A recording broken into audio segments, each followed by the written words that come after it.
احسن ہے وہ کہو، جو بہتر ہے۔ بہت ساری چیزیں آ گئی اور سبھی چیزیں اچھی ہو رہی ہیں، لیکن ان میں پھر مزید بہتر کی طرف اشارہ کرنا۔ وَقُلْ يَا عِبَادِي يَقُولُ الَّتِي هِيَ أَحْسَنُ إِنَّ الشَّيْطَانَ يَنزَغُ بَيْنَهُمْ إِنَّ الشَّيْطَانَ كَانَ لِلْإِنسَانِ عَدُوًّا مُبِينًا۔ اللہ رب العزت نے تعلیم دے دی، بندوں سے کہہ دیجئے کہ وہ ایسی بات کہیں جو بہترین ہو، علم اور تحقیق کے بعد بھی جو بہترین بات ہو وہ کہی جائے، کیونکہ شیطان ان کے درمیان میں وسوسہ اندازی کرتا رہتا ہے۔ یقیناً شیطان انسان کا کھلا دشمن ہے۔ کام میں مہارت اور پختگی، جو کام بھی کیا جائے پوری مہارت کے ساتھ کیا جائے۔ اللہ نے بھی اور اللہ کے رسول نے بھی بہت خوبصورت طریقے سے اس بات کی رہنمائی فرمائی ہے، اِنَّا لَا نُضِيعُ أَجْرَ مَنْ أَحْسَنَ عَمَلًا۔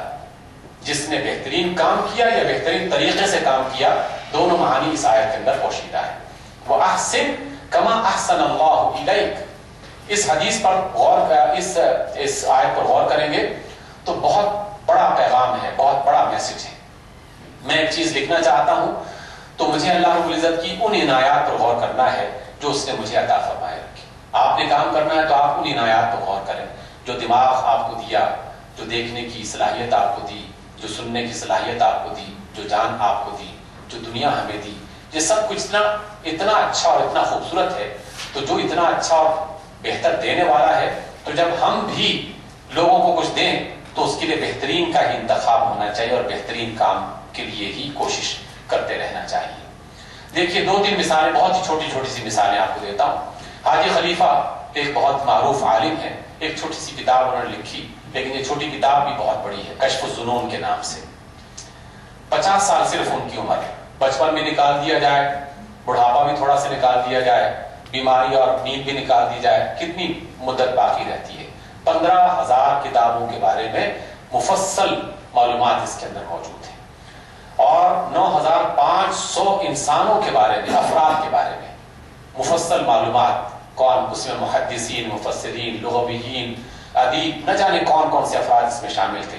300 علوم اور فنون کے بارے میں جو زمانے کی معلومات ہو سکتی تھیں میسر، وہ باقاعدہ حاجی خلیفہ نے، ترکی کے رہنے والے ایک بہت بڑے عالم تھے، انہوں نے اس میں جمع کر دیا۔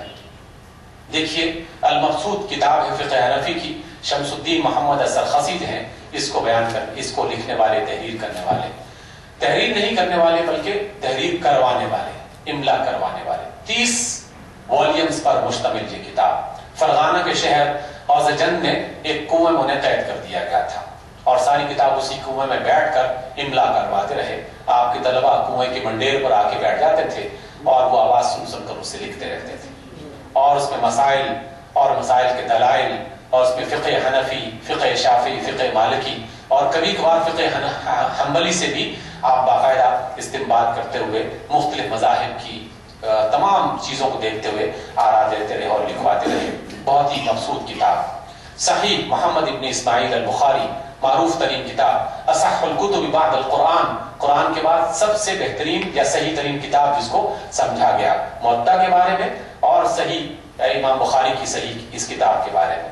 4,000 احادیث، جس میں مقرر احادیث کی تعداد جو ہے وہ 7,265 ہے، اور اس میں ہر حدیث باقاعدہ ان شرائط پر دیکھی گئی کہ بیان کرنے والا مسلم، عاقل، صادق، شک و شبہ سے بالا تر، اس کا کردار بالکل صحیح سلامت، کوئی اس کے خرابی نہ پائی جاتی ہو، اور اس متن کو پورے صحیح انداز کے ساتھ حفظ کرنے والا، یعنی پورے انداز کے ساتھ جس میں الفاظ کی ادائیگی، زیر زبر، ہر چیز کا لحاظ کرنا باقاعدہ اس میں شامل تھا۔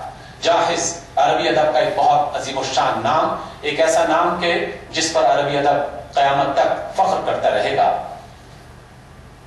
یہ ایک آدمی تھا جو کتاب نہیں پڑھتا تھا۔ ہمارے ہاں میں کتاب مستعار لیتا ہوں، آپ بھی کتاب مستعار لیتے ہیں۔ یہ مختلف کتابوں والی دکانوں پر ملازمت کرتا تھا، دن میں کتابیں بیچتا، خالی وقت میں پڑھتا رہتا، اور رات کو اسی دکان پر سوتا۔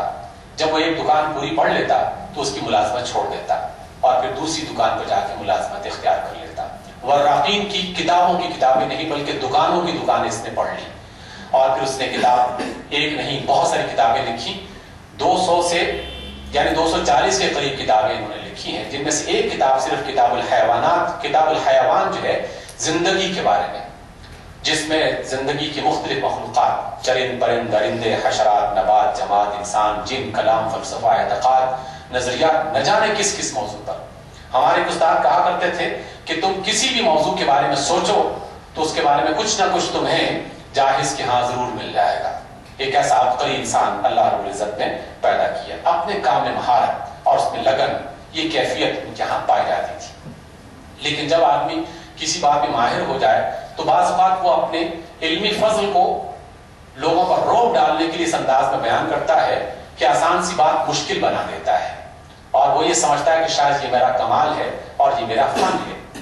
زبان کے اندر مشکل پسندی، معاملات کے اندر مشکل پسندی، آسان بات کو مشکل انداز میں پیش کرنا، یہ جاہلوں کا کام یا پھر ان افراد کا کام ہے جو علم کی حقیقت کو نہیں سمجھ پائے. علم کا بنیادی مقصد یہ ہے کہ وہ مشکل کام کو لوگوں کے لیے آسان کر دے اور وہ اپنی زندگی میں بآسانی اس پر عمل کر سکے. اس لیے رسول اللہ صلی اللہ علیہ وسلم نے اس چیز سے منع فرمایا. جناب معاویہ فرماتے ہیں کہ رسول اللہ صلی اللہ علیہ وسلم مشکل مسائل یعنی مغالطہ ڈالنے والی باتوں سے منع فرمایا. ایسی بات مت کہو کہ جس میں انسان غلط فہمی کا شکار ہو جائے اور مغالطے کا شکار ہو جائے. حسن بیان رسول اللہ صلی اللہ علیہ وسلم کان فی کلامہ ترتیل و ترسیل، ٹھہراؤ، ہر چیز کو بڑے خوبصورت انداز میں بیان کرنے والا. وَيَتَكَلَّمُ بِجَوَامِعِ الْكَلِمِ کلامہ فصل لا فضول ولا تقصیر. آپ کا کلام بہت ہی ممتاز، نہ اس میں اضافی باتیں شامل ہیں کہ جو ضرورت نہیں تھی نکال دیا جائے انہیں، اور نہ ہی اس میں کوئی کوتاہی پائی جاتی. بہت ہی خوبصورت انداز میں تحریر کرنا ہو یا تقریر بیان کرنا ہو یا کسی بھی صورت میں ہم اہل علم کو یا کم از کم علم کے میدان میں کام کرنے والوں کو یہی طریقہ اختیار کرنا چاہیے.